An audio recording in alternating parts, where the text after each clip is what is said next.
Gautam neuro care brain stroke migraine fits brain and spine surgeries కి best neurosurgeon. స్వలాభం కోసం ఇద్దరు ప్రజల ప్రయోజనాలను తాకెట్టు పెట్టారు. టీడీపీ అంతే, వైసీపీ అంతే. దొందే. అమరావతి రాజధాని అమరావతి అన్నాడు చంద్రబాబు గారు. సింగపూర్ చేస్తానన్నాడు. 3D గ్రాఫిక్స్ మొత్తం గుర్తుందా? 3D గ్రాఫిక్స్ చూపించాడు చంద్రబాబు గారు. పోనీ అమరావతి రాజధాని అయిందా అంటే అది కాలేదు. జగన్ రెడ్డి గారు వచ్చారు. ఒకటి కాదు 3 రాజధానిలు అన్నారు. పోనీ 3 రాజధానిలు అయ్యాయా అంటే ఒక్కటి కూడా లేదు. ఈ రోజు మనకు రాజధాని ఏది అంటే ఏదో మనకే అర్థం కాని పరిస్థితి. ఒకటైనా ఉందా అంటే ఏదీ లేదు, ఒక్కటి కూడా లేదు. మరి ఏమి సాధించుకున్నట్టు? పోలవరం ప్రాజెక్ట్ ఎప్పుడో 1941లో పోలవరం ప్రాజెక్టు కట్టాలనుకుంటే సాధ్యపడలేదు. ఆఖరికి రాజశేఖర్ రెడ్డి గారు ముఖ్యమంత్రి అయిన 2004లో రాజశేఖర్ రెడ్డి గారు జలయజ్ఞంలో భాగంగా పోలవరం ప్రాజెక్టును స్థాపించడం జరిగింది. రాజశేఖర్ రెడ్డి గారు ముఖ్యమంత్రిగా ఉండగా పోలవరం ప్రాజెక్టు చెందిన కుడి ఎడమ కాలువల పనులు కూడా చాలా శాతం చేశారు రాజశేఖర్ రెడ్డి గారు. మన దురదృష్టం రాజశేఖర్ రెడ్డి గారు వెళ్లిపోయారు. ఆయన చనిపోయాక మళ్ళా పోలవరం ఒక్క అడుగు కూడా ముందుకు పడలేదు. చంద్రబాబు గారు పోలవరాన్ని తాకట్టు పెట్టారు బీజేపీ దోస్తీ కోసము. ఇటు జగన్ రెడ్డి గారు బీజేపీతో దోస్తీ కోసం పోలవరాన్ని తాకట్టు పెట్టారు. అంతేకాదు బీజేపీ అధికారంలో 10 సంవత్సరానికి 2 కోట్ల ఉద్యోగాలు ఇస్తామంది బీజేపీ పార్టీ. 10 సంవత్సరాలలో ఎన్ని కోట్లు వచ్చుండాలి? 20 కోట్ల ఉద్యోగాలు వచ్చుండాలి మన దేశంలో.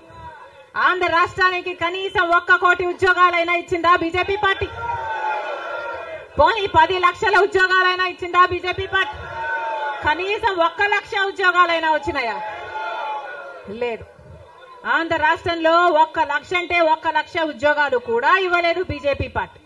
ఉన్నవి కూడా ఊడాయి. బీజేపీ పార్టీ ఆ రోజు చెప్పిన మాట, రైతులకి ఆదాయము డబుల్ చేస్తామన్నారు. రైతుల ఆదాయం డబుల్ చేయడం ఏమో గాని రైతులకున్న ఖర్చులు 10 ఇంతలు పెరిగాయి. ఈ రోజు అప్పు లేని రైతు ఉన్నాడా? అప్పు లేని రైతు ఎవరైనా ఉన్నారా అని ఎవరిని అడిగినా లేదమ్మా అప్పుల పాలైపోయాం. రైతన్నవాడు ఆత్మహత్యలు చేసుకున్నా గాని ఎవ్వడు పట్టించుకునేవాడు లేడు. మరి ఎందుకున్నట్టు బీజేపీ పార్టీ అధికారంలో ఏం చెప్పారు?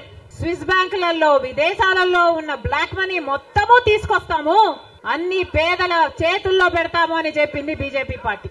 పెట్టారా? పేదల చేతుల్లో 1 రూపాయినా పెట్టిందా బీజేపీ పార్టీ? మరి ఎందుకు నమ్మాలి బీజేపీ పార్టీని?